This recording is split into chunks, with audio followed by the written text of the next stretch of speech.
तुम्ही पाहत आहात MCN न्यूज मराठी। जळगाव जामोद शहरातील देवाशीष मंगल कार्यालयात तेली समाजाच्या उपवर वधू परिचय मेळाव्याचे आयोजन 1 फेब्रुवारी रोजी करण्यात आले होते। समाजातील व्यक्तींचा वेळ, श्रम व पैसा वाचावा यासाठी उपवर वधूंचा परिचय मेळावा घेण्यात आला। मान्यवरांच्या शुभ हस्ते सोयरीक पुस्तिकेचे विमोचन करण्यात आले, तसेच परिसरातील नवनिर्वाचित नगरसेवकांचा सत्कार करण्यात आला। या मेळाव्याचे उद्घाटक म्हणून जळगाव जामोद विधानसभा मतदारसंघाचे आमदार डॉक्टर संजय कुटे हे होते, तर विशेष अतिथी विजय चौधरी, प्रदेश महामंत्री भाजपा, प्रदेशाध्यक्ष तेली महासंघ महाराष्ट्र व माजी खासदार रामदास तडस, महेंद्र दिपटे, उपजिल्हा प्रमुख शिवसेना अमरावती, भूषण विजयराव भिरड, अध्यक्ष तेली समाज महासंघ अकोला, शुभम सुरेश खोडे, निरीक्षक तथा सहाय्यक निमंत्रक, वैद्यमापन शास्त्र, दर्यापूर विभाग अमरावती इत्यादींची उपस्थिती होती। या प्रसंगी उपस्थित मान्यवरांनी वधूवरांना संस्कार, शिक्षण व ध्येय, होतकरू इत्यादी पाहून निवड करावी, जेणेकरून भविष्यात त्रास होणार नाही यासाठी अपेक्षा जास्त न बाळगता मिळते जुळते घेण्याचा बहुमूल्य उपदेश आपल्या मनोगतातून उपस्थितांना केला। खामगाव, नांदुरा, शेगाव, चिखली, तेल्हारा येथील नगरसेवकांचा सत्कारही यावेळी घेण्यात आला। तसेच समाजातील वर्ल्ड रेकॉर्डमध्ये गेलेली मयुरी राऊत व संग्रामपूर येथील MS झालेले डॉक्टर आदित्य थोटांगे यांचा सुद्धा सत्कार व्यासपीठावर घेण्यात आला। मान्यवरांच्या हस्ते सोयरीक पुस्तिकेचे विमोचन करण्यात आले। आगमन प्रसंगी संत तुकाराम चौकात मान्यवरांच्या हस्ते संत तुकाराम महाराज, संताजी महाराजांच्या शिल्पांचे पूजन करून अभिवादन करण्यात आले। MCN न्यूज मराठी करिता गजानन सोनटक्के, जळगाव। आदरणीय नेते, माजी खासदार, माजी आमदार आदरणीय रामदासजी तडस साहेब, आमचे मित्र आणि महाराष्ट्र भारतीय जनता पार्टीचे प्रदेश सरचिटणीस आपले विजूभाऊ आणि उपस्थित आमचे उम्मतताई आणि सर्व आदरणीय समाज बांधव आणि समोर उपस्थित सर्व समाजातील बंधू आणि भगिनी, दरवर्षी आपल्या जळगाव शहरामध्ये तेली समाज बांधवांचा वधूवर परिचय मेळावा हा होत असतो आणि शक्यतो मी मेळाव्याला नागवसरांना माहिती असतो, मी उपस्थित असतो। तसंही तेली समाज बांधव लहानपणापासून आपला एक संस्कार असतात की आमच्या घरातले मोठा भाऊ असेल, मी असेल, सगळेजण कुठं ना कुठं मित्र हे तेली समाजाचे असतातच। त्यामुळे सगळ्यांच्या सोबत राहत असताना सर्व समाजांची काळजी आणि आमदार झाल्यानंतर घेणे, आपल्या कर्तव्याचं पालन करणे हे अभिप्रेत असतं आणि त्याप्रमाणे सर्व जाती आणि समाजांचं काम करण्याचा माझा प्रयत्न असतो। सुरुवातीला सांगतो की तडस साहेबांनी सांगितलंय की इथं तेली समाजाचं एक मोठं भवन व्हावं, ज्या माध्यमातून छोटे मोठे आपले कार्यक्रम आणि एक पुढच्या दृष्टिकोनातून देवाणघेवाण विचारांची तिथून व्हावी। आणि म्हणून आपण मागच्याच मला वाटतं इलेक्शनच्या पूर्वी का तेव्हाच आपण इथं बांधकाम चालू केलेलं आहे आणि मी त्यांना त्याही वेळेस सांगितलं होतं की पैशाची निधीची कमी नाही, त्यामुळे त्यावेळेस आपण बांधकाम चालू केलं, त्याचं बांधकाम आता चालू आहे आणि भविष्यातही अजून जेवढा लागेल तेवढा निधी त्या भवनासाठी आपण देणार आहे। कारण मतदारसंघामध्ये विजूभाऊ शक्यतो ज्यांची जागा असली तो असा एकही समाज किंवा एकही जात नाही की त्यांचं आपण त्यांच्या मागणीप्रमाणे आपण इथं मंगल कार्यालय किंवा भवन केले नसते। तर शेगावमध्ये पाहिलं तर माळी समाजात आपण 3.5 करोडचं भवन बांधलं, दुसरं भवन माळी समाज 2.5 कोटीचं बांधलं। तेली समाजाचं शेगावमध्ये जवळपास 1.5 कोटीचं आपण बांधकाम आपल्याकडून तेली समाजाचं आपण तिथं शेगावमध्ये करून दिलं।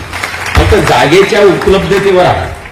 जिथं जिथं आता न्हावी समाजाचं आपण जवळपास 2.5 कोटीचं न्हावी समाजाचं महाराष्ट्रातलं पहिलं भवन असेल, कारण छोटा समाज आहे, गरीब आहे, त्यामुळे कोणी लक्ष देत नाही आणि म्हणून त्या वंचित समाजांकडे सर्वप्रथम माझं लक्ष जात असतं। त्यांनी जागा घेतली, त्यातही थोडं मदत मी केली जागा घेण्यासाठी आणि आज 2.5 कोटीचं भवन तिथं निर्माण झालेलं आहे न्हावी समाजाचं।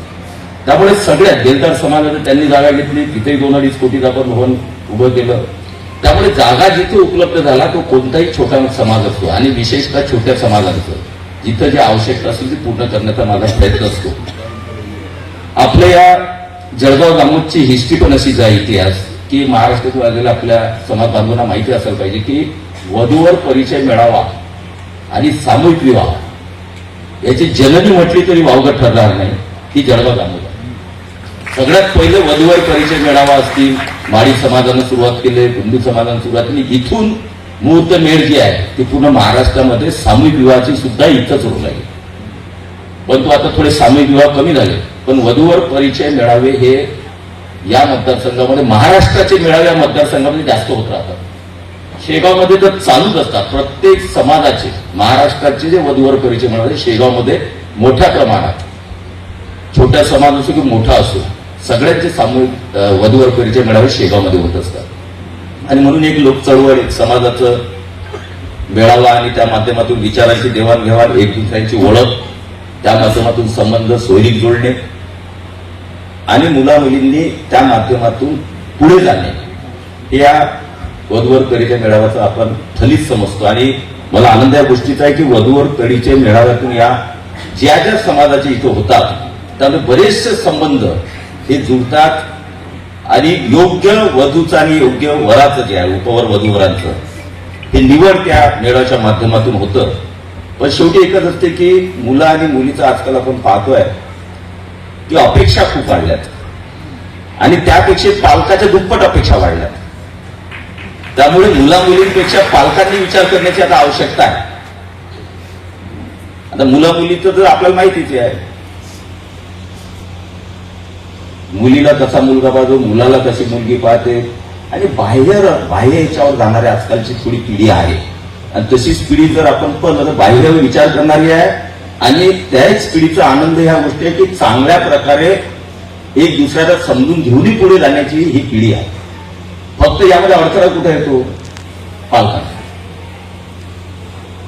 पालकांच्या एवढ्या अपेक्षा आता वाढलेल्या आहेत की माझी मुलगी हे आहे तर मुलगा असाच लागेल, मुलगा असा तर मुलगी अशीच लागेल, नोकरी आहे तर शेती लागेल, शेती आहे तर नोकरी लागेल, दोन्ही एकत्रच पाहिजे. आणि एक माझं सगळ्यांना, मी जेव्हा जेव्हा असे मेळावे होतात त्यामध्ये एकच विनंती असते की जेवढ्या अपेक्षा पालकांनी आणि उपवर वधूवर जे आहेत मुलं मुली यांनी जेवढ्या अपेक्षा कमी ठेवल्या तेवढा चांगला त्यांचा संबंध होईल आणि आयुष्य सुद्धा चांगलं जाईल. जास्त अपेक्षेचं झालं की तेही प्रकरण पाहता पाहता माझा आता रोजचा दिवस जातो, रोज एक प्रकरण असतं. एक तर माझी मिसेस त्या याच्यामध्ये काम करते दक्षता समितीमध्ये, त्यामुळे तिला ते प्रकरण पाहावं लागतात लग्नानंतरचे. त्यामुळे घरामध्ये वातावरण तेच असतं, दिवसातून एखादं तरी येतच. त्यामुळे त्या गोष्टी पाहत पाहत आम्ही शिकतोय की ह्या गोष्टी का घडतात समाजामध्ये आणि त्याचं आम्ही मूल्यमापन जेव्हा त्याचं चिंतन केलं तर एकच आलं की अपेक्षा ह्या वाजवीपेक्षा जास्त ठेवल्या जातात आणि त्यामधून नंतर मग लग्न झाल्यानंतर मग विकृष्ट निर्माण होतं. आणि म्हणून पालकांनी ही दक्षता घेतली पाहिजे, खूप अपेक्षा ठेवू नका. मुला मुलींनी सुद्धा, आता मी तर येते तरी शेतकरी मुलगा काय नको. आज हे बघा की जेव्हा आता जळगाव मतदारसंघाचे उदाहरण दिले की ठीक आहे, मला मान्य आहे की जेव्हा आपल्याकडे पाणी नव्हतं, पिण्याचंही पाणी नव्हतं, आज मुबलक पाणी आहे, आज बागायती आपल्याकडे वाढलेली आहे. त्यामुळे मुलीनं काय विचार करू नये की शेतकरी मुलगा असला तर काय प्रॉब्लेम आहे, 10-20 एकरची बागायती त्याच्याकडे आहे आणि मुलांमध्ये ताकद सुद्धा आहे. तो शेतकरी असला त्याचा दुसरा एक सोबत जोडधंदा करून आज मुलं सुद्धा त्या पद्धतीनं पुढे जात आहेत. पण शेवटी आपले पालक बघतात शेतकऱ्याला मुलगी कशी द्यायची, त्याच्याकडे शेतीच आहे, काही नोकरी नाही, काही हे नाही, एखादा पिऊनले देऊन टाकतील चक्राशाला, पण त्या बागायती शेतकऱ्याला देणार नाही. किंवा चांगला मुलगा की जो स्वतःच्या हिमतीवर पुढे जाण्याची ताकद ठेवतो. आज छोट्या छोट्या धंद्यांमधूनही मुलं आज चांगली कमाई करतायत. मुली सुद्धा एक शेवटी काय असतं की लग्न म्हणजे काय आहे लग्न म्हणजे मॅरेज इज अ ऍडजस्टमेंट.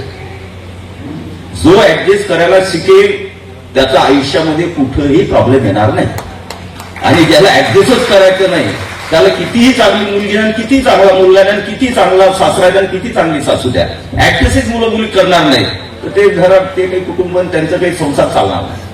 मग life is adjustment and marriage is also adjustment. जेव्हा तुम्ही एक दुसऱ्याला ऍडजस्ट करायला शिकता तेव्हा गुण आणि दुर्गुण या दोघांचं एकत्र घेऊन स्वीकारावं लागतं. आणि मी एवढ्यासाठी याच्यावर तत्वज्ञान देऊ शकतो कारण माझा रोजचा धंदा आहे. कारण हेच प्रकरण मी पाहत सुरत आमच्या याच्यामध्ये असतं. त्यामुळे घरामध्ये सुद्धा बायको नवरा बायकोने आमचे हेच विषय असतात. त्या मुलीचं असं झालं अरे ते तसं करावं लागते, त्यांचं जमून नाही राहिलं, त्यांना बोलावं लागते, त्यांना समजावं लागते. पण तुम्हाला आनंद आहे की आम्ही जेवढे बोलावतो 90% मुलं मुली त्यानंतर संसाराला लागलेल्या आहेत आणि चांगल्या प्रकारे संस्कार करतायत. 10% म्हणजे आमच्या हाताच्या बाहेर केसेस आहेत. त्या 10% मुलगी बघितली, मुलगा लग्न झालं, मग ती मुलगी म्हणते मला तर आवडलाच नव्हता, तो असाच दिसते, तो तसाच दिसते. मला लग्नानंतर पण त्याचं एक कारण आहे की पालकांच्या दबावाने काही लग्न होऊन जातात की नाही करावंच लागते, हे बघ व्यवस्थित संबंध करावंच लागतं. तर मुलीची इच्छा असो की मुलाची इच्छा असो की नसो, आणि त्यामुळे पुढे हे प्रॉब्लेम तयार होतात. म्हणून शेवटचं तर एवढंच सांगेल की पालकांनी सुद्धा आपला मुलगा आणि मुलगी यांना जोपर्यंत मित्र आणि मैत्रीण तुम्ही म्हणणार नाही किंवा वागवणार नाही किंवा संपर्क संबंध संवाद तसे ठेवणार नाही मित्र मैत्रिणीसारखे मुला मुलींसोबत, तोपर्यंत हे प्रॉब्लेम आपले चालू राहतील. तुम्ही एक वेळेस विश्वासाने आपला मुलगा किंवा आपल्या मुलीला मैत्रीण किंवा मित्राप्रमाणे त्याच्याशी संबंध करा. जेव्हा ते वय त्यांचं त्याप्रमाणे झालेलं असतं त्या वयामध्ये तुम्ही कसे मित्र आणि मैत्रीण वागा, निश्चितपणे कोणतीही मुलगी आणि मुलगा आपल्या हाताच्या बाहेर जाणार नाही. नाही तर आपण पाहतोय किती हाताच्या बाहेर चाललेलं आहे आणि त्यानंतर किती त्रास घरच्यांना होतो. पण आई वडील नंतर आमचे संस्कार कमी पडले का? संस्कार कमी नाही पडले, तुमचे संस्कार चांगलेच आहेत, पण बाह्य दुनिया जी आहे ती एवढी खराब आहे की शेवटी काही ना काही त्याचा परिणाम हा बाह्य जगामध्ये होतोच. आणि म्हणून तुम्हीच तुमच्या मुला मुलींचे मित्रमैत्रिणी बना. त्यांचे मित्रमैत्रिणी कोण आहे त्यांच्याशी भेटलं पाहिजे, त्यांना घरी जेवायला बोलावलं पाहिजे, त्यांची ओळख करून घेतली पाहिजे. बघा, कोणताही मुलगा मुलगी तुमच्या हाताच्या बाहेर जाणार नाही. ते मी आमच्या एक्सपिरियन्सहून सांगतोय, जेवढा अनुभव आता कमी वयामध्ये येतोय त्याच्यातून सांगतोय. आणि म्हणून या पद्धतीने तुम्ही वागलात तर निश्चितपणे चांगला आपलं कुटुंब जे आहे हे चांगलं राहील. दुःख करण्याची, वेदना करण्याची किंवा वेदना करून घेण्याची वेळ येणार नाही. आणि म्हणून या पद्धतीनं फक्त एवढंच सांगायचं होतं, कारण बऱ्याचशा ठिकाणी माझं प्रबोधन चालू असतं. आता काही दिवसानं काही लोक असे म्हणायला लागले की भाऊ आता तुमचे भाषणं असे व्हायला लागले की तुम्ही काही दिवसानं प्रबोधनकार किंवा कीर्तनकार होणार आहे. आणि तशी आवड मला आता भजनाची खूप लागलेली आहे. सध्या खूप भजनं करत असतो मी, कीर्तन ऐकत असतो, तिथं बसत असतो, 2-2 तास कीर्तन ऐकण्याची सवय मला लागलेली आहे. भजन स्वतः करतो. त्यामुळे भविष्यामध्ये प्रबोधनकार कीर्तनकार झाला तर भागवत सर काय प्रॉब्लेम आहे?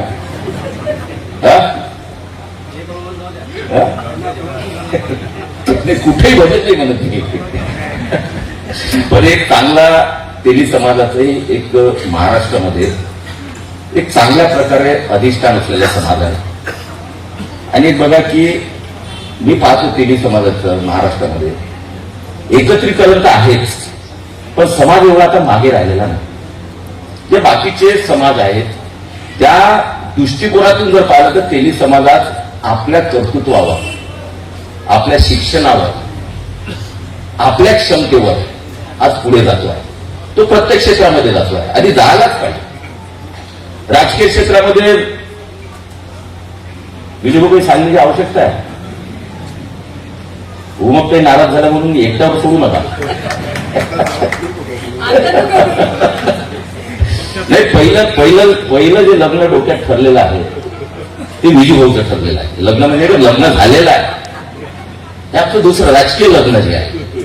आणि निश्चितपणे काही लवकर कालावधीमध्ये विजयभाऊ तुम्हाला जिथं पाहिजे तिथं दिसणार आहे. त्यामुळे काळजी करण्याची आवश्यकता नाही. आणि ऑलरेडी आमचं बोलणं झालेलं त्यांना माहिती असेल कदाचित. त्यामुळे त्याच्या जागेवर निश्चितपणे जाणार आहे. एक चांगला चेहरा अजून आपल्याला महाराष्ट्रात भेटणार आहे. त्यामुळे काही गोष्टी आमच्या अर्थात असतात, काही आमच्या चर्चेमध्ये येतात, त्या होत राहतात. परंतु एक बघा की विचारांची देवाणघेवाण ही सगळ्या जाती धर्मांमध्ये, सगळ्या जाती समूहामध्ये आपण केली पाहिजे. संकुचित वृत्ती सोडून आपण एक ब्रॉड व्ह्यू ठेवला पाहिजे कोणत्याही गोष्टी करताना. प्रबोधन करतानाही सगळ्यांचा विचार केला पाहिजे. आणि म्हणून मला माहिती नाही महाराष्ट्रात कुठं असेल की नाही, परंतु संत तुकाराम महाराजांचं जेव्हा स्मारक आम्ही बनवत होतो तेव्हाच माझ्या डोक्यात आलं होतं की श्री संत जगनाडे महाराज सोबत असलेच पाहिजे, कारण गुरु शिष्याचं रिलेशन. आणि मग माझ्या डोक्यात विचार होता, म्हणजे त्या पद्धतीनं त्याचे शिल्प किंवा तयार करायला सांगितले. आणि इन बिटवीन आमचे समाज बांधव आले की भाऊ ते तुकाराम महाराजचं मानतात तिथं संत म्हटलं ऑलरेडी मी ठरवलेलं आहे की एकच स्मारक श्री संत तुकाराम महाराज आणि श्री संत जगनाडे महाराज हे जळगावमध्ये आम्ही निर्माण केलं. मला वाटते कदाचित आपण दर्शन घेतले की मला माहिती नाही, जाताना दर्शन घ्या. ते पहिलं स्मारक आम्ही बनवलं, कारण शेवटी काय असतं की तीही परंपरा चालली पाहिजे.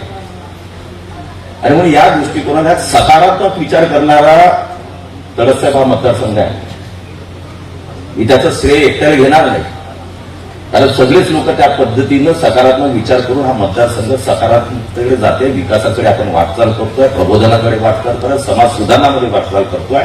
आणि म्हणून अशा मेळाव्यांच्या माध्यमातून निश्चितपणे एक नवीन दिशा ही सर्वांना मिळते आहे. त्यासाठी सर्व इथली टीम जी आहे त्या सगळ्या टीमचे मी मनापासून अभिनंदन करतो, त्यांचं धन्यवाद देतो. आणि जे महाराष्ट्रातून आलं त्यांचं सुद्धा या जळगाव जामोद शहरामध्ये नम्रपणे अतिशय चांगल्या या परिसरामध्ये आपलं सगळ्यांचं स्वागत करतो. आपण जो आदरातिथ्य सत्कार केला त्याबद्दल सगळ्यांचा धन्यवाद मानतो. जय हिंद, जय महाराष्ट्र.